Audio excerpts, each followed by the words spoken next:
Hola chicos, ¿cómo les va? Espero que tengan buen día, tarde o noche. Voy a leer el capítulo 5 de la novela de Jack McKinney, Robotech 2 de Sentinel. Con todos los mayores protagonistas de la RDF de la Southern Cross como invitados en la boda de los Hunters, alguien hubiera esperado por lo menos un incidente válido para una noticia.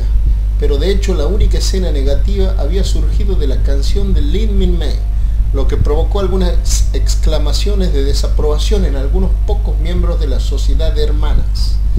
Estaremos juntos, decía el coro, como marido y mujer. Ahí estaba Lisa Hayes, primer oficial de los SDF-1 y 2, almirante de la flota y comandante del SDF-3, repentinamente reducida por la letra de Min Mei a la esposa de Rick Hunter. Nota al pie en Fulcrum. Comentarios de la Segunda Guerra Robotech por la mayor Alice Harper Arius. Rick contemplaba la Tierra, su planeta natal, su herido planeta natal. El futuro de ese planeta y de la raza que lo habitaba dependía de personas comunes, de seres humanos, y él era uno de ellos. La Tierra no se veía muy diferente de antes, desde donde él estaba viviendo.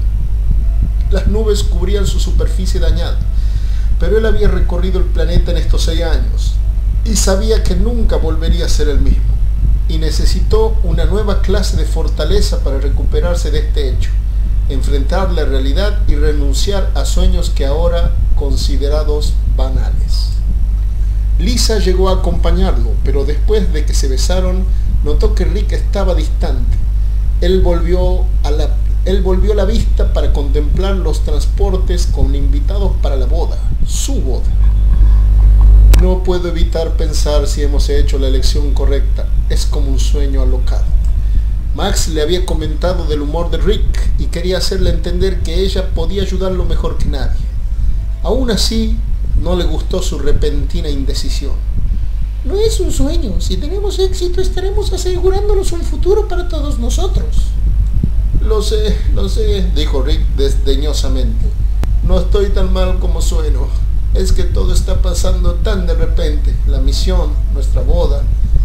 Tuvimos 6 años para pensar en esto, Rick. Rick la tomó en sus brazos. Ella enlazó sus brazos alrededor de su cuello. Soy un idiota. Solo tienes dudas sobre nosotros, Rick. No en este momento, dijo Rick reanudando el beso que Max antes había interrumpido. Jack estaba entrenando con su computadora respondiendo test para él le parecían innecesarios. Todo lo que él quería era pilotear un mecha. Si hubiera sabido que además tenía que aprender otros procedimientos que no involucraban la actividad que soñaba, se hubiera metido en la universidad o algo. Hasta tenía que aprender lenguajes Entraedi. El timbre de su habitación sonó y Jack se levantó para atender la puerta. Un soldado la esperaba del otro lado y le extendió una invitación para la boda. Dentro del sobre de la invitación se encontraba una nota escrita a mano por el propio Hunter. Espero que puedas estar ahí.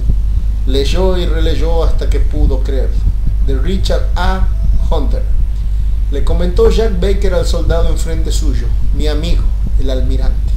El lugar elegido para la boda estaba en los niveles superiores del satélite fábrica. El espacio alcanzaba para algunos miles de personas, pero para las 3 de la tarde todos los asientos ya estaban ocupados. Rick y Lisa habían convenido en una ceremonia simple, 2 grupos de sillas, el modesto escenario enfrente en el cual se haría la ceremonia y la larga alfombra roja que partiría del escenario pasando por entre los 2 grupos de sillas. Se había hecho un arreglo floral en el perímetro del escenario y 2 filas de Baritex alfa, rojo a la derecha y azul a la izquierda, ya estaban presentes. Las filas más cercanas habían sido reservadas para amigos cercanos y para personal VIP, quienes lucían su mejor ropa o, dado el caso, su pulcro uniforme de gala. La división más evidente era la del staff de la Southern Cross y el de la RDF. Por un lado se observaba el mariscal de campo Anatole Leonard, T.R. Edwards, el Dr. Laszlo Sand, Wyatt Patty Moran y los demás oficiales. Del otro lado, el contingente de la RDF, ahora REF, Vince y Jim Grant, Max y Mirilla Sterling, los doctores Lang y Penn, el resto del concilio plenipotenciario, los Emerson, Jonathan Wolf y otros. Detrás del concilio se encontraba Exedor y los 3 padrinos de Dan Sterling, Rico, Con y Bronda.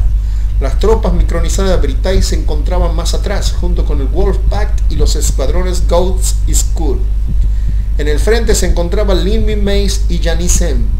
En el encuentro que había tenido con Lisa el otro día en la tienda de ropa, ésta le había pedido que cante en su boda. Janice M significaba un enigma para la prensa. Se decía que era la sobrina del Dr. Lang, pero había quienes aventuraban que la relación entre ella y la autoridad máxima en la robotecnología era mucho más íntima. Después de todo, no podía comprobarse ni desmentirse su parentesco, dado la destrucción de mucha de la información almacenada sobre ciudadanos en la lluvia de la muerte. Mucha gente sobreviviente pudo crearse un nuevo nombre o identidad, o pasado. De cualquier modo, ella había sido dada a conocer 2 años atrás, convirtiéndose en la muy necesitada tenor y compañera de Min-Mei. Era unos centímetros más alta que Min-Mei, con un par de grandes ojos azules en un rostro pálido pero atractivo. Su color de pelo era lavanda, arreglado hacia atrás. Min-Mei recordaba con tristeza aquella vez donde había quedado atrapada con Rick en un área abandonada del SDF-1. En esa ocasión también se habían casado, le mencionó a Janice, pero el destino los interrumpió. Quizás deberías decírselo a Lisa, dijo Janice. O lo estás reservando cuando el capellán diga hablen ahora o callen para siempre. La pregunta impactó a Min-Mei casi como un cachetazo, pero un segundo más tarde estaba riendo. Era tan típico de Janice decir algo así. Cuando la prensa trataba de sacarle un dato extra sobre ella y el Dr. Lang, la respuesta de Min-Mei era: bueno, si no son parientes, al menos tiene su mismo sentido del humor.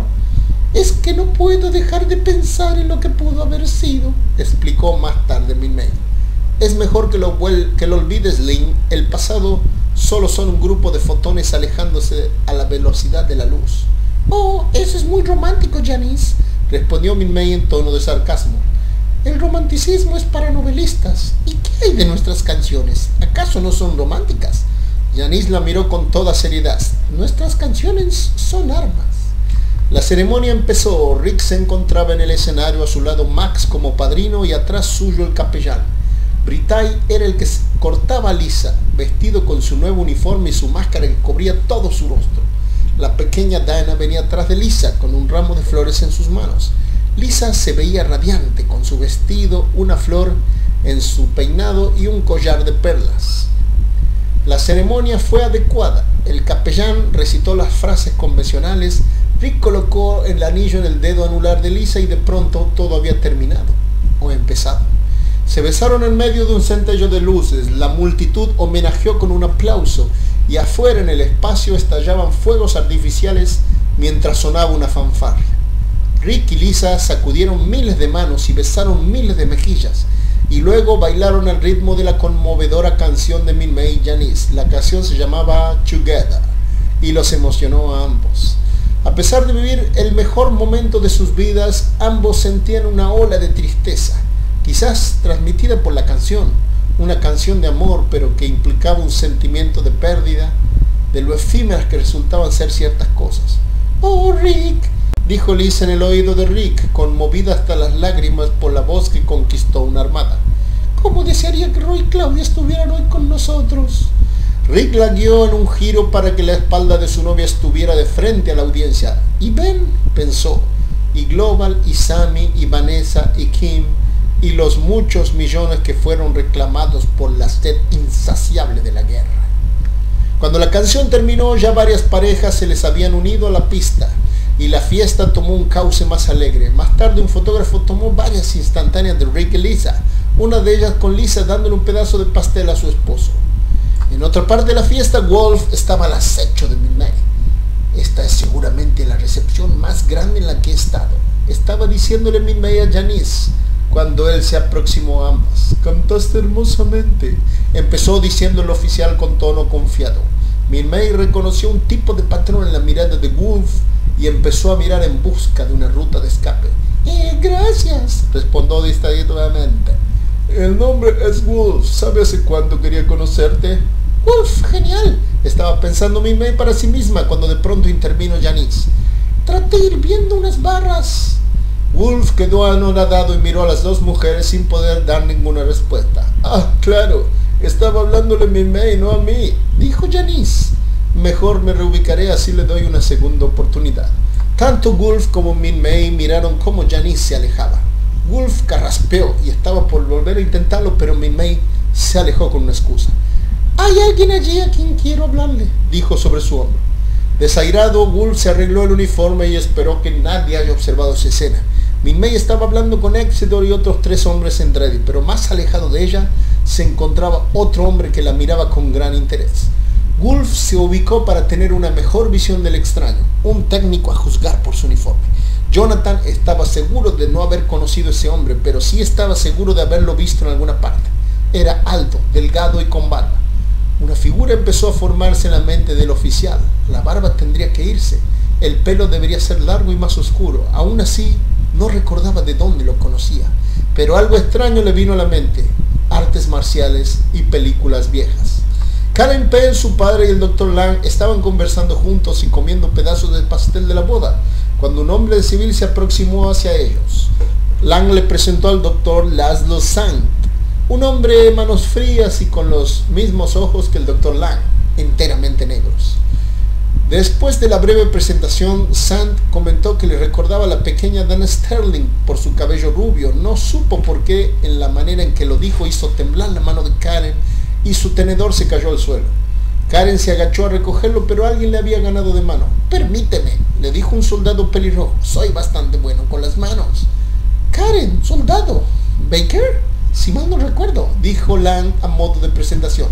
Ella y Baker todavía estaban sosteniendo el tenedor y no podían apartar su mirada el uno del otro. «El placer es al menos 50% mío», sonrió Baker soltando el tenedor. «Considéreme a su servicio». Y las cejas de Karen subieron. «Lo tendré en consideración». «Y yo te tendré a ti en consideración», dijo Baker sobre su hombro, alejándose. «Un poco creído», comentó Lang. «Esa es la clase de persona con la que estarás perdiendo tu tiempo», gruñó Harry Penn, el padre de Karen. Karen sonrió. «No estoy tan segura de eso, papá». «Pero tu padre tiene razón», intervino Sand. «Los científicos son más divertidos». Karen no podía sostener la mirada de esos ojos enteramente negros. Trató de llevarse un bocado de pastel a la boca, pero notó que el tenedor se había deformado. La fiesta seguía siendo animada 8 horas después, pero Rick y Lisa ya estaban exhaustos. Dijeron adiós antes de abandonar el satélite y Lisa cumplió con el ritual de arrojar su ramo de flores. En el último minuto, Janice había convencido a Min Mei para que se colocara con las demás jóvenes para recibir el ramo de flores.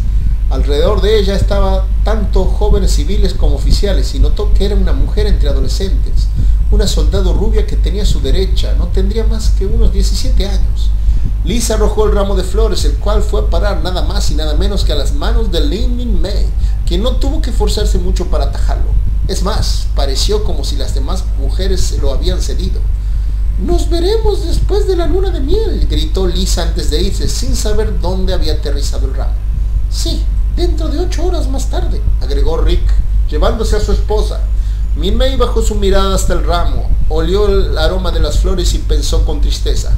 Se acabó, y esto le recordó a una de sus canciones tristes. «Adiós, Rick».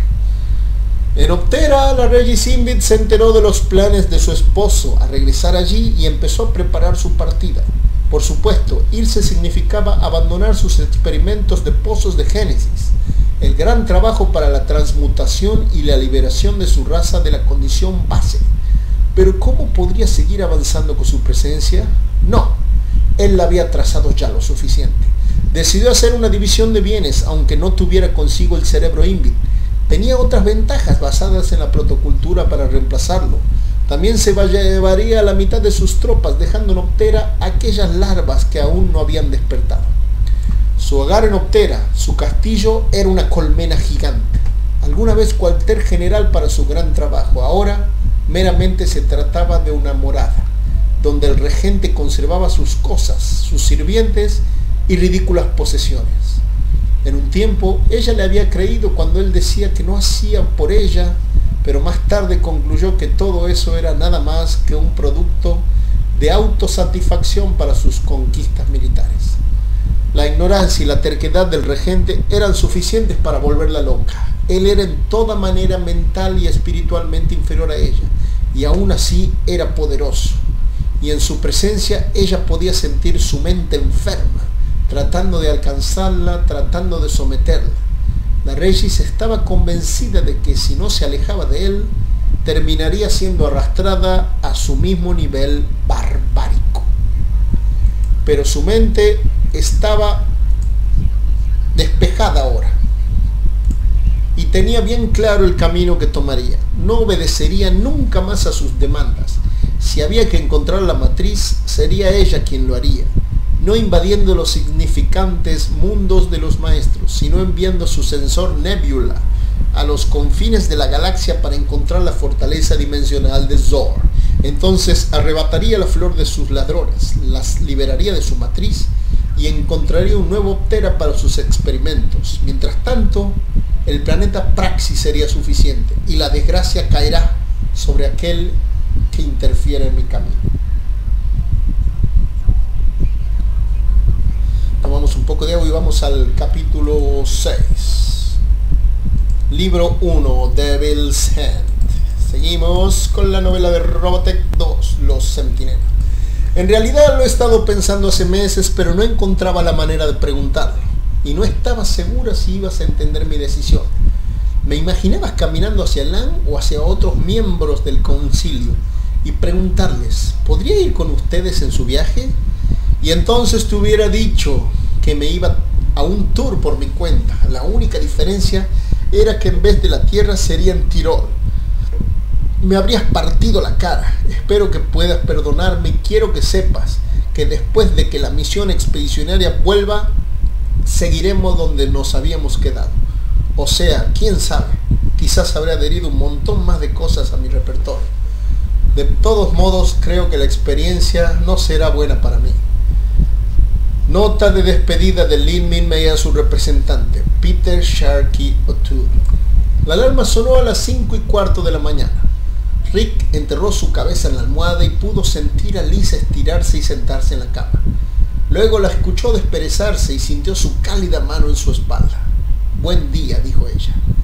«¿Qué tiene de bueno ser almirante si no puedes dormir hasta tarde?», preguntó sin levantar su cabeza.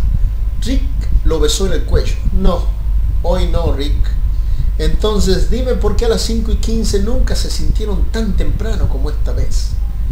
«Quizás porque estar en la cama nunca se sintió tan bien como ahora», ronroneó ella, apoyándose contra su espalda.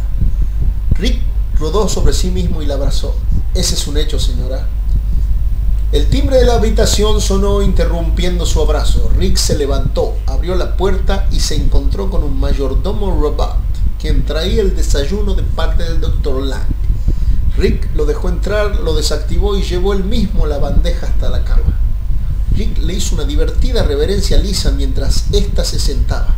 Servicio con una sonrisa genuina. Comieron apurados y hablaron poco. Después se ducharon juntos y se vistieron. Rick observaba a Lisa cómo se ajustaba su uniforme frente al espejo. «¿Listo para el trabajo?», dijo mientras contemplaba su aspecto. «¿Te das cuenta que cuando volvamos al final de día yo te preguntaré qué fue lo que hiciste y tú me dirás que comandaste una nave en un viaje a través de la galaxia? ¿No te suena un poco extraño?». Lisa se acercó y le ayudó a ajustar los últimos detalles de su traje. «Solo piensa que esto es una luna de miel».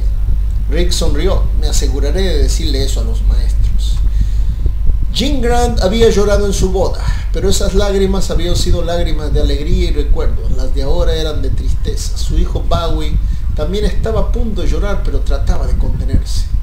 Los invitados que habían venido para la boda serían transportados a la Tierra en cuestión de días, pero con la misión expedicionaria partiendo en 4 horas, esta era la última oportunidad para despedidas. Luego de la partida, el personal humano sería destinado entre la base lunar o la estación espacial Liberty, pero nadie sabía qué sería del satélite. Se decía que su tripulación Centraevi lo alejaría de la órbita de la Tierra, pero nadie sabía a dónde. Vince Grant se inclinó y pasó una mano afectuosa sobre la cabeza de su hijo. «Todo va a salir bien, Bowie. Volveremos antes de que lo sepas». «Entonces, ¿por qué no puedo ir con ustedes?», quería saber Bowie. «Hay chicos que sí están yendo, chicos no mucho mayores que nosotros», dijo Bowie, incluyendo a Dana. Bowie se refería al ahijado del Dr. Lang, Scott Bernard. Es verdad, cariño, sonrió Jean entre sus lágrimas, pero sabes que no puedes ir. Tocó su pecho con la punta de sus dedos. Tu corazón no te dejará irte. Dana, quien estaba aburrida y practicaba golpes de patada contra la pared, se dio vuelta enojada y dijo: vamos, Bowie, no queremos ir con ellos, el espacio es aburrido, todo el mundo lo sabe. Max y Mirilla se miraron el uno al otro, preguntándose: ¿de dónde habrá salido esa niña? Dana tiene razón, Bowie, acordó Jean Grant, no va a ser divertido. Sí, Dana, pero tú ya estuviste en el espacio, yo no. Rolf Emerson aprovechó un momento de silencio para avanzar y abrazar a Bowie. Vamos a tener buenos tiempos, Bowie, espera y verás. Vince y Jean abrazaron a Rolf. Cuida bien de él por nosotros, dijo Vince muy seriamente. Sabes que lo haré. En la bahía donde se encontraban los transportes, Min-Mei y Janice estaban matando el tiempo antes de volver a la Tierra, pero Min-Mei no se sentía bien y su compañera lo notó. No podía separarse de Rick tan fácilmente. Dentro de unas horas él partiría y quizás nunca volvería a verle. Min-Mei le comentó esto a su compañera y empezó a buscar algo hasta que lo encontró. Un pequeño vehículo espacial en la zona de mantenimiento. Y antes de que Janice pudiera detenerla, Min-Mei se encaminó hacia él. «Almirante en el puente», anunció un oficial técnico cuando Lisa apareció a través de la compuerta. Lisa no pudo evitar recordar cómo Global se golpeaba la cabeza cada vez que quería pasar por la ventana, por la puerta. Y se hubiera sentido muy en casa en el puente del SF-3, pues era prácticamente igual al de SDF-1. Habían luchado contra Lang para que así fuera y los únicos cambios que había en el puente se reflejaban en su tripulación. Eran todos hombres. «Descansen, caballeros», dijo Lisa mientras se dirigía a su puesto. Lisa se dio la mano con su primer oficial y con su tripulación, Forsyth, Blake, Colton y el resto. Era una formalidad, pues todos se conocían bien. Les deseó buena suerte a cada uno y acto seguido se sentó en su silla de comando. Esperó un largo momento mientras se familiarizaba con el asiento que solo habría de ocupar. Después de todo, este era un momento esperado por 6 años. Dio una mirada a todo el cuarto y dijo con voz determinada: «Señor Blake, deme el estado de los sistemas». Si el nuevo espacio de Lisa era pequeño y familiar, el de Rick era enorme e impersonal. Construido al mismo tiempo que el puente, el centro de comando, comunicaciones y control era un enorme cuarto de más de 60 metros de largo y ancho, y casi la mitad de alto. Una pantalla de 16 por 16 metros dominaba con media docena de monitores y consolas el tabique opuesto al balcón de comando de Rick. Debajo, un tablero en posición horizontal estaba rodeado por más de 20 estaciones de trabajo individuales, y adyacentes a este, un grupo de similar número de estaciones se enlazaban con la pantalla central. Por todas partes se observaban multitudes de máquinas, y encima de que este lugar no le resultaba para nada acogedor, tendría que compartirlo con Edwards. Debajo de las cubiertas, Jack Baker maldecía su suerte. Hubiera querido entrar al Escuadrón Skull, quizás hasta en el Escuadrón Ghost, aunque tenía sus reservas en realidad, acerca del general Edwards, pero lo había arruinado en aquella prueba en el disimulador. Y ahora estaba asignado con Vince Grant. No es que sintiera antipatía por Grant, solo que esta unidad era solo de infantería. ¿Qué tipo de acción podría haber en tierra en una misión como esta? ¿Qué hacía un alférez ahí? Temporario o no, esta asignación no tenía sentido. Todos sus compañeros de unidad miraban maravillados en el hangar a los 2 vehículos que componían la unidad de Grant, la monstruosa unidad móvil terrestre y las naves de transporte. A él no le atraían esos artefactos, a él le gustaban los Baritechs, rápidos, mortales, metamorfos, un hombre y un mecha. Ni siquiera lo habían transferido al Wolfpack, donde al menos se manejaban Overtanks y Logans. Jack decidió recorrer la UMT. Era de 160 metros de largo con 8 enormes ruedas de 30 metros de diámetro.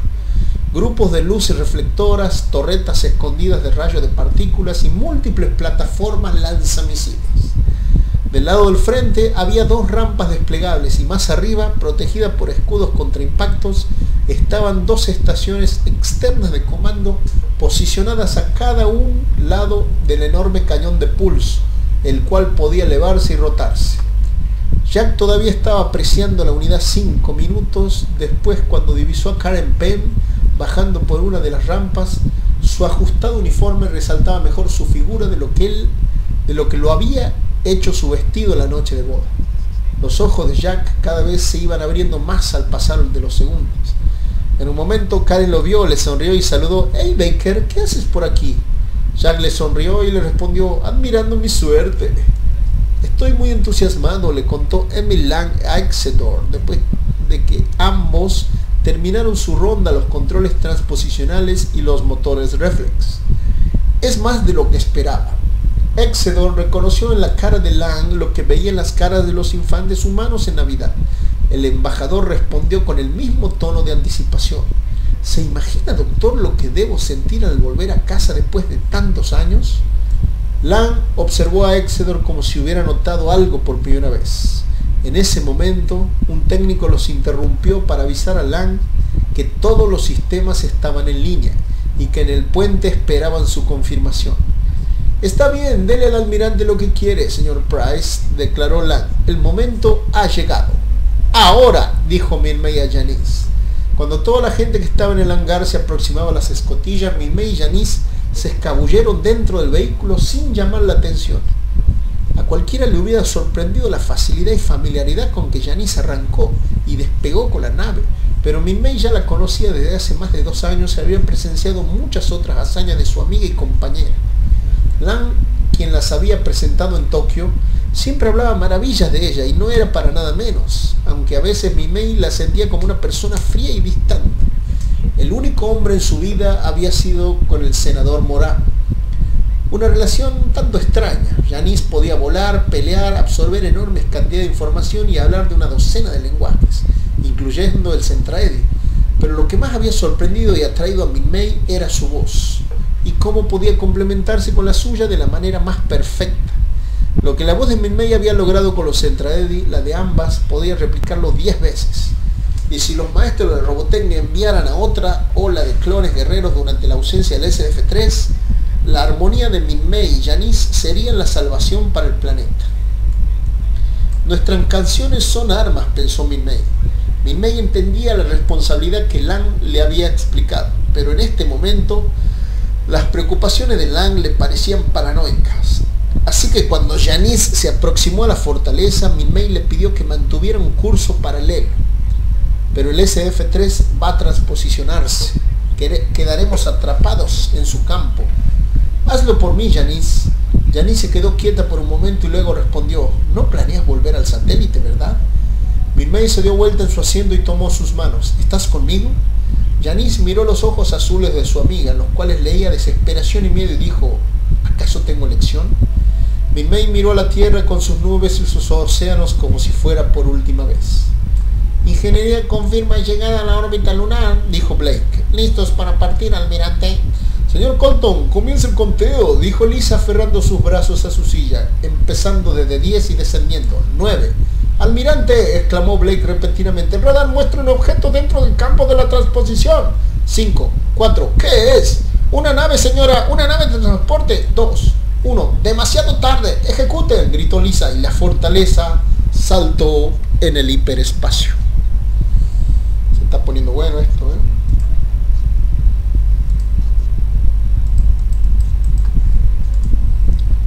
Mientras la expectativa de vida de una piloto Centraedi estándar era determinada por los maestros de la robotecnia en 3 años, la expectativa de vida de un piloto INVIT nunca había sido apreciada. En efecto, todas las tropas INVIT, excepto los científicos con distinción de géneros, podían ser desactivadas de un momento a otro. Inicialmente solo por la Regis y más tarde por las computadoras vivientes que la reina madre había ayudado a construir para satisfacer el orgullo herido de su marido. Luego de su affair con Zor, una especie autogenerada de protocultura era esencial para la operación del mecha, en la forma de un líquido verde viscoso que llenaba el espacio de la cabina. Era a través de este baño nutriente, frutas licuadas de plantas maduras de Optera, que las computadoras vivientes o cerebros se comunicaban entre los soldados. Sí, mi muchacho, he querido mostrarte este lugar desde hace mucho tiempo, confesaba Cavell, señalando las maravillas de la cámara subterránea. El científico y su joven ayudante estaban en el laberinto debajo del Salón Real de Tiresia. Es una lástima que sea bajo estas circunstancias. Justamente ahí vean, de Robotech de Sentinel, ese es el científico Cavell, que está luchando con un león Invid y lo tiene atrapado. Era un laboratorio como el que Rem jamás había visto en su vida, con máquinas de lado a lado, tarjetas de datos y antiguas impresiones diseminadas por todo el lugar, más artefactos y dispositivos desconocidos para él. Bajo la iluminación que proveían los arcaicos paneles, el lugar se veía antiguo y sin usar. ¿Y este era realmente su estudio?, dijo Rem en descreimiento. Ahí anda con Cavell Rem justo en la película Robotech 2. Ahí está, Cavell y Rem. Cavell asintió ausentemente, aunque sus pensamientos estaban enfocados en los Pollinators y en el uso que les daría ahora. Las criaturas se habían vuelto calladas y dóciles de pronto, y se amontonaron todas juntas en un rincón de la habitación. Es como si hubieran localizado por instinto un punto de poder. Cavell oyó a Rem quedar boquiabierto. El joven miraba fijamente una holo imagen de Zor, que de alguna manera había logrado llamar desde las consolas. Pero esto es imposible, reclamó Rem. Somos idénticos. Cavell cambió rápidamente de tema, distrayendo al muchacho de su parecido con Zor y ordenándole que le provea de un espacio de trabajo limpio. Mientras tanto, Cavell empezó a activar los sistemas y las pantallas de la habitación. Su intención era localizar la fuente de control que comandaba todos los inorgánicos, y pudo lograrlo en menos de una hora. «¿Cómo lo pensé?», dijo Cavell, mientras observaba los esquemáticos. «Están directamente arriba nuestro, en el Salón Real. Deben haber transportado este centro de comandos desde una de sus naves. Aunque es extraño, pero las emanaciones son más orgánicas que generadas por computadora». «¿Y eso qué significa?». «Que ya encontramos el lugar donde debemos atacar», decía Cavell, pero de repente se activaron automáticamente algunas pantallas y sonidos. La fuente era uno de los pocos satélites en la órbita de Tirol, y cuando en una pantalla se mostró la imagen que venía del espacio, fue el turno de Cavell de quedar boquiabierto. «Mi muchacho, dime que no estoy soñando». «Es una nave espacial», dijo Rem mirando en la pantalla. «Pero no es Invid, ¿verdad?». «Muy lejos de serlo, Rem, muy lejos de serlo. ¿No lo ves? Es la nave de Zor». «¿Cómo puede ser, Cavell?». Cavell ya no podía controlar su emoción. Los Centraedis han recuperado la nave de Zor y la han traído de vuelta. Cavell tomó a Rem por los hombros rebosando felicidad. «Estamos salvados, muchacho. Tirol está salvado». Pero los dos tiresianos no fueron los únicos enterados de la nueva noticia. Dentro del Salón Real, convertido por los Enforcers en el cuartel principal de los Invid, la porción de cerebro que Opsim había traído hasta la superficie de Tirol empezó a hablar. Ahí está el regente Invid. «Alerta de intrusos», anunció la voz sintetizada. «Una nave no identificada ha llegado al sistema Balibarre con curso a Tirol. Tiempo de llegada a un periodo». «Identifica y aconseja», instruyó el científico Invid. «Buscando». Opsim prestó atención a un comunicador esférico, esperando la presentación de una imagen. «Información insuficiente para identificación y unequívoca. Compara y aproxima». «Kiltra Kelamitz», respondió la computadora un tiempo después. Una instantánea de la nave apareció en el comunicador y al lado una serie de esquemáticos que la computadora tenía en su memoria. «Identifica crucero de batalla Centraedi». Los Centraedi, pensó Opsim, volviendo a su sistema después de generaciones. El científico anhelaba que fueran una avanzada de los propios maestros, pero su regreso significaba el regreso de la flor, el regreso de la esperanza. Instruyó a la computadora para que alerte a todos los comandantes de las tropas de inmediato. «Prepárense para el asalto». La transposición era una experiencia única, inigualable. La realidad parecía apagarse y después prenderse como si se despertara de un sueño, o como si se entrara en uno. Las estrellas disminuían su brillo, se apagaban y aparecían de vuelta en otra posición. Este era el sexto salto de Lisa, pero la familiaridad no sirvió para aplacar el impacto del viaje hiperespacial. Poco a poco, las voces en el puente empezaron a escucharse como si surgieran de grandes profundidades hasta la superficie. «Reportes confirman la entrada al sistema Balibarre. Estado de los sistemas», dijo Lisa débilmente. Lisa se dio cuenta de que algunos de los técnicos todavía no volvían y los que lo habían hecho parecían exhaustos. Todos los sistemas chequeados, almirante. El Dr. Lang está en pantalla. Emil Lang ofreció sus felicitaciones a Lisa y le informó que había tomado la libertad de ordenar ajustes en el curso y disminución de la velocidad. Algunas personas son más inmunes que otras a los saltos, pensó Lisa. Seguramente una parte de la tripulación estaba siendo atendida en este momento, pero agradeció encontrarse de buena forma. Sonriente le preguntó al científico, ¿lo logramos entonces? ¿De veras lo logramos? Velo por ti misma, respondió Lang. Lisa estudió la pantalla más próxima, en la cual se veía el espacio casi cubierto por una gigante de color jade, y en primer plano una de sus docenas de lunas. Esquemáticos del sistema se estaban reproduciendo en otros monitores. Tirol. La luna se acercaba al lado oscuro de Fantoma. Lisa recordó de pronto al transporte que se había aproximado al SDF-3 y uno de los técnicos le confirmó que seguía con ellos. Dr. Lang, empezó a decir Lisa, pero de pronto señales de alerta empezaron a surgir en todo el puente. Recogiendo múltiples lecturas de radar, señora, vectores aproximándose. Los ojos de Lisa se agrandaron. Establezca alerta máxima y abra la red de comunicaciones. Comuníquenme con el almirante Hunter de inmediato. Los tenemos, reportó Rick segundos más tarde. ¿Tenemos una lectura? No, señora, la cantidad es desconocida. Lisa se levantó del sillón y comandó al puesto de visión. Quiero visores lo más pronto posible y tráigame a Britá y Exedor, ahora mismo. ¿Y bien?, preguntó Lisa impacientemente. Las bocinas sonaban en toda la nave, en estado de alerta. No se había olvidado de la nave de transporte, pero ahora había otras prioridades. Exedor volteó hacia ella. Estas no son naves cenolianas, almirante, se lo aseguro. Britá y Rick también estaban ahí, inclinados detrás del tablero de amenazas. Las imágenes ya están listas, Lisa, dijo Rick sin voltear. La computadora mostró varias naves con forma de almejas. Britá se incorporó y gruñó. Todos los ojos en el puente se fijaron en él. Transportes de tropas Invid, anunció enojado. ¿Invid? ¿Pero qué? ¿Es factible que los Invid se hayan aliado con los maestros? Se le ocurrió preguntar a Lisa. No encuentro eso posible, almirante, respondió Exedor con seguridad. Rick habló con Lang, quien todavía estaba en la pantalla. ¿Tenemos compañía, doctor? La nave debe ser protegida. ¡Señor!, gritó un técnico. Estoy recogiendo muchísimas señales en el radar. ¡Llena la pantalla! Las naves en forma de almejas se habían abierto en el espacio, escupiendo numerosos mechas de asalto. Britay los llamó Pincers.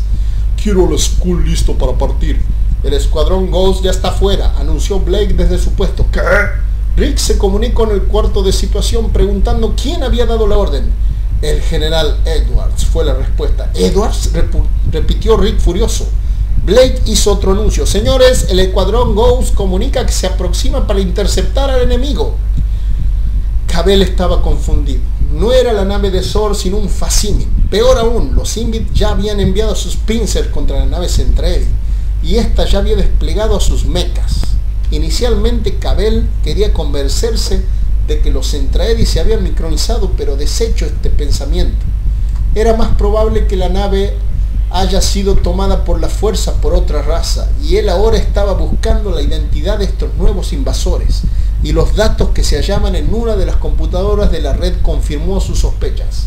Reprodujo transmisiones hechas poco antes de que la flota del comandante Centraedi Reno fuera destruida y el satélite Fábrica transposicionado. En ese ataque se había utilizado un tipo muy similar de mechas, como el que estos supuestos Centraedi utilizaban ahora contra los Invid. Los invasores entonces debían ser estos micronianos, cuyo mundo los maestros habían ido a conquistar. Los mismos humanoides que fueran los huéspedes de la fortaleza de Zor y su matriz de protocultura. Y mientras Invid y terrestres se preparaban para aniquilarse, una pequeña nave abandonó la tercera luna de Fantoma, siendo detectada solo por Cabell en el laboratorio. Eran los ancianos Robotech, concluyó Cabell, y sonrió para sí mismo. Seguramente pensaban que sus Centraedi habían vuelto para salvarlos, y este pensamiento hizo que Cabell riera por un rato. Tirol se encontraba sin maestros. Cabell consideró la batalla llevada a cabo cerca de los anillos de Fantoma y se preguntó si Tirol iba a cambiar otra vez de manos. En el salón real, Opsim había llegado a las mismas conclusiones que Kabel. Estos guerreros no eran centrades, sino una raza humanoide, similar a la población de Tirolo Praxis, y sabía que no eran ninguno de estos dos planetas una vez que analizó su lenguaje. Ejemplifica y analiza, comandó Opsim. Era una lengua primitiva y estrictamente vocal. El cerebro la denominó en cuestión de minutos junto con los simples códigos de combate que usaban los invasores. Opsim estudió el monitor para apreciar la batalla y vio que a sus unidades Pincer no les iba muy bien. Los que los invasores no tenían en cuanto a sofisticación e intelecto, lo compensaban con armas poderosas y mechas de los más manejables que Opsim había visto. Un mundo con esta armada no habría sido conquistado tan fácilmente como Spheris, Praxis o Carbarra. Pero el poder de fuego no era lo único con que se ganaba una guerra. Debía existir una inteligencia que guíe todos los pasos, y los invasores carecían de esta. Computadora, dijo Opsim, ordena al escuadrón invasor en su propio código que persiga nuestras naves sin importar qué. La nave espacial se escondía detrás de los anillos del planeta gigante, pero si pudiera ser atraída hacia afuera, los transportes de tropas podían tener un espacio libre para disparar. Opsim le ordenó al cerebro: computadora, localiza a los navegadores de la fortaleza enemiga y reenvía esa información a los transportes de tropas, y prepárate para informar al regente de nuestra actual situación. La red táctica era una sinfonía de voces excitadas y en pánico, con ocasionales sonidos de estática y de rugidos entrecortados. Háblame, líder Ghost, dijo un piloto. Contacto 50 derecha, medio alcance. Entendido, lo tengo. Ghost 3, enemigo al acecho, yendo a 0,7,9. Ghost 6, tienes a media docena tras tuyo. Ve a Batloy, Moonlighter. No puedo. ¡Ah! Rick maldijo y comunicó con el líder del escuadrón. Líder Ghost, ¿necesita apoyo? Repito, ¿necesita apoyo? Cambio. Señor, respondió el piloto casi instantáneamente. No, le estamos arreglando aquí abajo, pero es un enredo muy difícil, señor. ¿Puede definir armamento del enemigo? Cambio. La estática borró las primeras palabras del piloto. Y una clase de cañones plasma, señor. Es como si tiraran disco de energía o algo así. Aún así los mechas son lentos, feos como el demonio, pero lentos. Rick pensó para sí mismo: debería estar ahí con ellos. Brita y Exeor habían vuelto a sus puestos, y él debería haber vuelto al centro de información táctica. Pero todo pasaba tan rápido que no quería arriesgarse a despegar los ojos de la pantalla. Liz había ordenado que el SDF-3 se moviera al lado iluminado de Fantoma. Ya localizaron al general Edwards, gritó Rick en un micrófono. Está en su camino al cuarto de situación, señor. Rick sacudió su cabeza sintiéndose dominado por la ira. Lisa desvió su atención hacia el almirante. Más vale que vaya a su puesto. Rick miró hacia ella y asintió. Señor, el enemigo se retira. Rick volteó al tablero. Gracias a Dios. Escuadrón Ghost en persecución. Rick palideció. Contáctelos. ¿Quién ordenó la persecución? ¿Edwards? Blake se concentró en su consola. Negativo, señor, no. No sabemos quién dio la orden, señor. Hagan despegar al Skull. ¡Ahora! Rick salió corriendo del puente. Lisa contempló los anillos de Fantoma y recordó una situación similar en Saturno. Eleven a la nave y envíen a alguien a rescatar ese maldito transporte. Jonathan Wolf abandonó el hangar del SDF-3 justo detrás del último de los Baritex del escuadrón Skull. Estaba piloteando un Logan, un mecha reconfigurable que un día se convertiría en el principal en los cuerpos tácticos armados especiales de la Cruz del Sur. El Logan era usualmente comparado en tono cómico con un bote anfibio con alas, pero la verdad es que a pesar de no ser tan ortodoxo como un Alfa, era igual de mortal y manejable que un Baritec. Otra particularidad era que en su cabina entraban 2 personas, 3 apretadas. Los escáneres habían indicado que habían 2 personas a bordo del transporte que habían sido atrapados en el campo transposicional, vivas pero inconscientes o peor, ya que no habían respondido ningún mensaje transmitido por el SDF-3. Wolf se había voluntariado para la asignación, ya que deseaba estar afuera en cualquier modo, aunque sea en una de operación de rescate. Pero viendo el panorama no estaba tan contento. El espacio local se iluminaba por las explosiones esféricas de color naranja, combinado con disparos láser de color azul y discos luminosos. Los Battlepods Centradis eran una cosa, pero los mechas enemigos parecían haber salido de una película vieja de terror. y era fácil de creer que esos mechas con tenazas eran los mismos alienígenas. Pero Britay y Exedor habían dicho algo distinto en sus reuniones pre-lanzamiento. Dentro de cada nave se encontraba un ser que era rápido y mortal en combate. Y ese era el caso por las peleas en cámara lenta que veía Worf.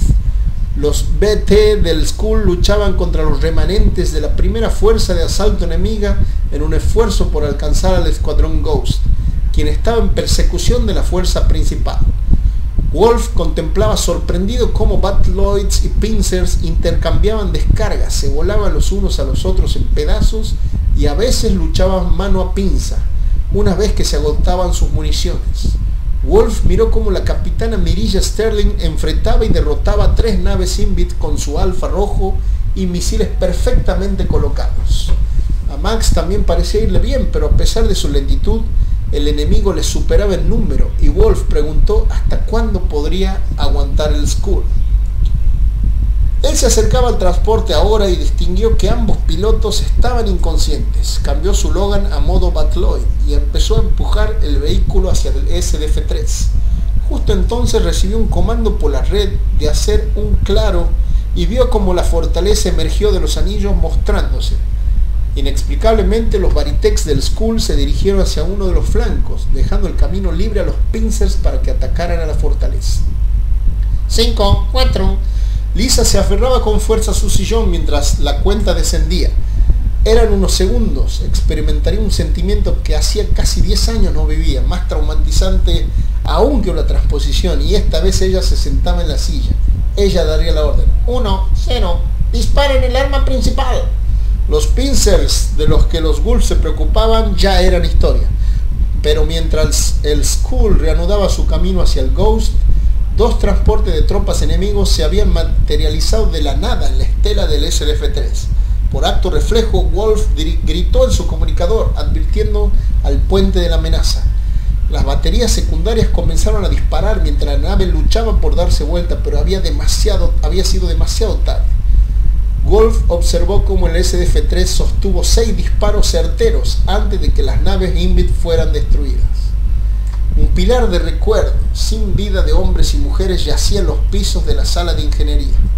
Control de daños hacía lo mejor para auxiliar a los que todavía vivían y extinguir las docenas de incendios eléctricos. Una porción del casco agujereado ya se había soltado a sí misma, pero otras áreas más allá de la recuperación debían ser evacuadas antes de que sean selladas. Lang y Exedor entre el humo y el caos hasta la cámara de los controles transposicionales, pero llegaron justo a tiempo para ver cómo uno de los destruidos mecanismos se desvanecía en el aire. Lang trataba de dar órdenes a sus miembros de equipo en medio de todo ese caos, pero todos habían quedado casi ensordecidos por los primeros impactos. Y entonces una segunda explosión arrojó a Exedor y Lang al suelo, mientras una especie de figuras negras y fantasmagóricas se formaron del fuego y el humo para desaparecer instantes más tarde. Lang trataba de respirar a través de los gases y el hedor de metal derretido. Se levantó y corrió como pudo de vuelta a la cámara, activando llaves y comandos en cada estación. Cuando Exedor volvió a su lado, Lang era meramente una figura ennegrecida, sangrienta y temblante. Ellos sabían justo dónde pegarnos, declaró, sus ojos sin pupila en llamas. Estamos atrapados aquí. Traducido por los herederos de Zorn. Mientras tanto, en el video se están casando Rick y Lisa, están con Max y Mirilla. Vamos a leer el último capítulo del día de hoy, que estamos en la mitad de la primera novela, el capítulo 8. Vamos por la mitad, muchachos. Acompáñenme. Arrancamos. Opsim observaba pensativo la esfera de comunicación.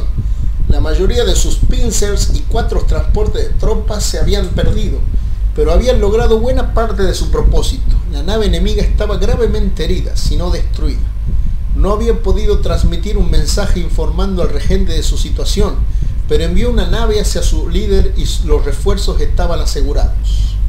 ¿Pero qué pasaría ahora?, se preguntó el científico Invit.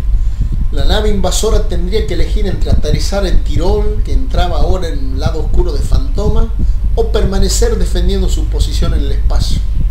No importa, concluyó Psin. Las naves de comando les darían la bienvenida si decidían intervenir. En la fortaleza, la REF estaba recuperándose del ataque y contando los muertos. Se había concebido un ataque sin provocación como escenario, pero los Sinbit no habían sido tomados en serio.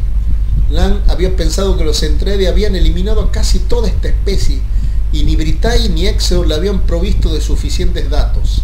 Además, nadie en la RDF tomó muy en serio las declaraciones de estos dos Centredi sobre los Sinbit, los Carbarrans, los Esfiresianos. A pesar de ser clones gigantes, los Centredis eran humanoides, y esto era aceptable para los terrícolas, pero no así para los tipos de razas descritas por los conquistadores de esos distantes mundos. Así que ahora toda la tripulación, aparte de lamerse las heridas, sufría el desengaño por haberse subestimado, quizás por el hecho de que su especie venció a los Centredi, a los Sinbit, y a Lang le faltaba aún comunicar las desastrosas noticias. Rick había llamado una reunión después de la vuelta de los escuadrones Skull y Ghost. Todo debía quedarse en secreto hasta que se supieran todos los hechos. En uno de los salones de conferencia estaban reunidos el staff general y los comandantes de los escuadrones. Una de las primeras preguntas de Rick fue el porqué del salto en cadena de mando de Edwards al mandar al escuadrón Ghost sin debida autorización. El SDF-3 estaba bajo ataque, almirante. Era cuestión de proteger la nave. ¿Y si estas naves hubieran venido en paz? Obviamente no vinieron en paz, respondió Edwards sobradoramente. Usted arriesgó la vida de sus hombres, los mandó sin saber a qué se enfrentaban. Edwards miró a lo largo de la mesa a los comandantes del Ghost. Mis hombres hicieron su trabajo. El enemigo fue destruido. Rick hizo un gesto de molestia y se dirigió hacia los comandantes del Ghost. Quiero saber por qué persiguieron al enemigo. ¿Quién dio esas órdenes? Max intervino. Almirante, recibimos órdenes de perseguir al enemigo. ¿Con los códigos de identificación correctos? Afirmativo, señor, respondió una media docena de voces al unísono. Rick sabía que no podía hacer nada más que exigir un reporte, pues Edwards solo podía ser cuestionado por el concilio. Donde Rick y Lisa debían tener un dominio completo de la nave, el concilio plenipotenciario los forzó a compartir el mando con Edwards y otros integrantes del aparato de la Cruz del Sur. La REF había recibido muchas presiones de parte del Gobierno Unido de la Tierra para aceptar estas facciones, y la aceptación de Edwards era en cierto sentido un pacto de paz entre la misma misión expedicionaria. Más que nada, Edwards era la voz xenofóbica de aquellos miembros del concilio, senadores Longchamp y Stinson de la vieja guardia del GTU, que pensaban que el capitán Glover y el comando del SDF-1 habían sido demasiado blandos con los Centredi durante la guerra, dando asilo a los desertores y más tarde permitiendo a Britai que se alíe con ellos. Por eso, mientras Edwards fuera apoyado por el concilio, las manos de Rick estaban atadas.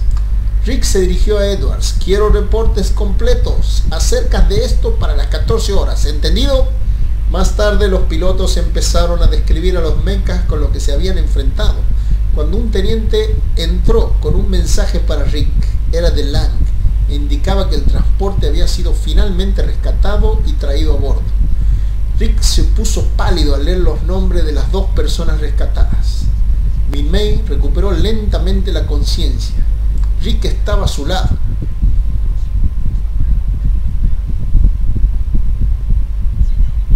Y abrazó su cuello con ambos brazos.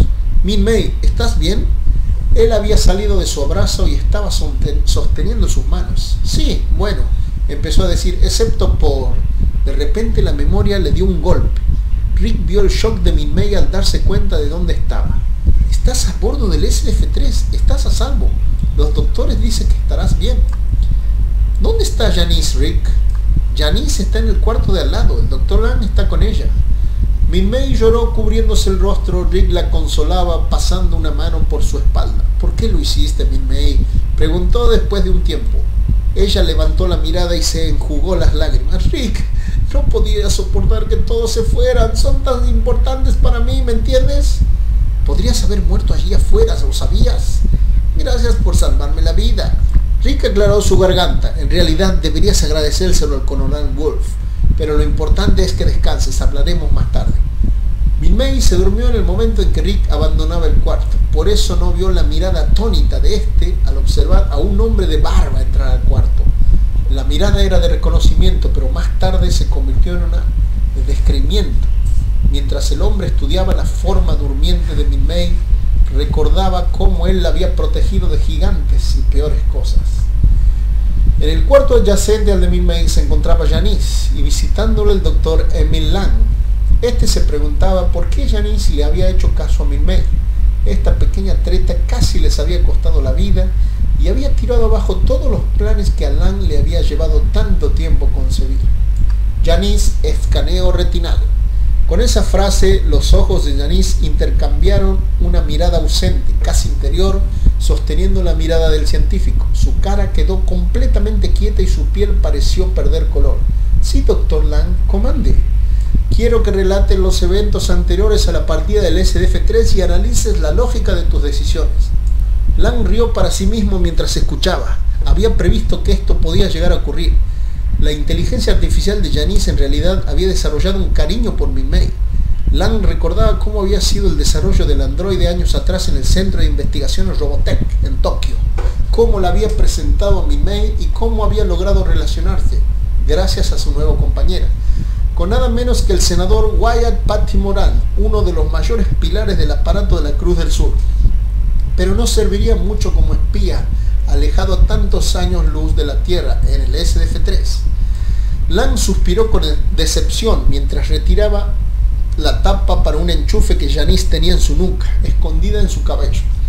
Lang tenía en sus manos un tubo de transferencia que conectaría a este puerto para almacenar información de Janice. Justo cuando iba a conectarlo, Rick Hunter entró en la habitación y Lang se apartó rápidamente.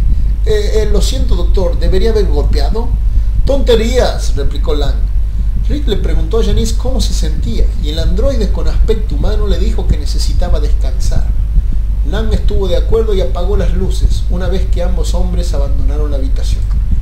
Cuando se dirigían al elevador se cruzaron con Jonathan Wolf, quien tenía consigo 2 ramos de flores, dirigiéndose obviamente a ver ambas cantantes. Creí que podía animarlas un poco, dijo a modo de explicación. Rick y Lang intercambiaron miradas. Min-Mei se encuentra en el cuarto 11, dijo Rick señalando con un movimiento de cabeza. Wolf descendió del elevador al tiempo que Rick y Lang entraban y se dirigió hacia las habitaciones. Creo que nuestro joven coronel tiene algo más en su mente que intenciones de animal, deslizó Lang. ¿Acaso no tiene una esposa e hijo allá en la Tierra?, preguntó Rick. Pregúntele. Rick se encogió de hombros. No es asunto mío. Una segunda reunión fue celebrada ese mismo día. En adición a los que asistieron en la primera, se presentaron el comandante Vince Grant, brigadier general Reinhard, Wolf, Lang, Britay y Exedor, junto con varios líderes de escuadrones y comandos. Numerosos esquemas y fotografías llenaban las pantallas esta vez. Lang al final reveló que 2 de los controles transposicionales se habían destruido en la última batalla. Aseguraba que una transposición podía llevarse a cabo, pero sin garantías de que la nave aparecería en la Tierra, lo cual cancelaba cualquier expectativa. El concilio plenipotenciario votó para que esta información fuera conservada en secreto para el resto de la tripulación, pero por ello era aún más urgente contactarse con los maestros de la robotecnia. La presencia INVID bien podría beneficiarnos, dijo Lang, pero si los maestros se encuentran captivos por ellos en Tirón, nosotros podríamos convertirnos en sus salvadores. Lang hizo aparecer una imagen de Fantoma y sus lunas. El planeta era del tamaño de Júpiter o Saturno, pero con los anillos más similares a los de Urano y con numerosas lunas de distinto tamaño, superficie y atmósfera. Tirón era la tercera luna, un poco más pequeña que la Tierra y la única con una atmósfera habitable. Sin embargo, era un mundo algo desolado, estéril, con la mayoría de su topografía modificada por volcanes. El por qué los maestros decidieron quedarse allí, teniendo un imperio tan extenso con cientos de planetas mejores que ese, era una de las preguntas que Lang adhirió a su larga lista. En cuestión de días, la luna entraría en la parte oscura de Fantoma, lo que complicaría seriamente las cosas. Los exploramientos de la superficie concluyen que el planeta está en su mayoría desierto, añadió Lang, mientras la imagen del planeta se acercaba. Excepto por esta gran ciudad cercana a su ecuador, sugiero que empecemos allí. Rick se incorporó para dirigirse a toda la mesa. Hay evidencia de que la ciudad ha visto bastante acción últimamente, lo que nos sugiere que los Invit tienen una fuerte presencia allí. Nuestra mejor movida sería soltar la unidad móvil terrestre para que reconozca las defensas del enemigo. La fortaleza se alojará en un punto Lagrange, por lo cual seremos capaces de proveer apoyo rápidamente por si subestimamos sus efectos. ¿Alguna pregunta? Todos los hombres sacudieron la cabeza y murmuraron «Nos». ¿Ya recibieron todos los nuevos códigos de autentificación?, preguntó Rick a Grant y a Wolf. «Sí, señor». «Le he preguntado a Lord Exedor y sí», empezó a decir Lang cuando Britai lo interrumpió. «Exedor y yo hemos decidido que nuestras tropas terrestres acompañarán a las fuerzas del comandante Grant». Rick contempló al Sentry con sorpresa. «No es necesario que se involucre en esto, comandante Britai. Usted no está bajo nuestro comando». «No tiene nada que ver con eso, almirante. Parece que se olvidó de que yo he caminado por este mundo». Rick sonrió. «No lo he olvidado. Grant, Wolf, ¿tienen alguna objeción?» Vince dijo que no y le dio la mano al comandante Sentry. «Pasando a otro tema», intervino Lang, mientras las pantallas mostraban esquemas de naves Pincers. «Suponemos que el principal punto débil se encuentra en este tipo de ojo, así que dirijan sus disparos allí si llegamos a ese punto». «Sí, espero que no», intervino Rick. «Todavía es posible que nuestra confrontación inicial haya sido un malentendido y no quiero que andemos por ahí como si fuéramos libertadores. Esto sigue siendo una misión diplomática y solo deben abrir fuego si son provocados». Rick miró fugazmente a Edwards. «¿Está claro?» «Afirmativo», dijeron Wolf y Grant al unísono. «De acuerdo entonces», dijo Rick después de un momento. «Buena suerte y ojalá pudiera ir con ustedes allá abajo», se dijo a sí mismo. El hangar del SDF-3 era un hervidero de tensiones, corridas y órdenes, de que había llegado la orden de iniciar el descenso. La UMT rugía dentro de la nave que iba a transportarla en el planeta, y las tropas que descenderían hacia los últimos preparativos. Jack Baker se encontraba con su escuadrón de infantería, con rifle Wolverine en mano, mientras atendía a la última reunión.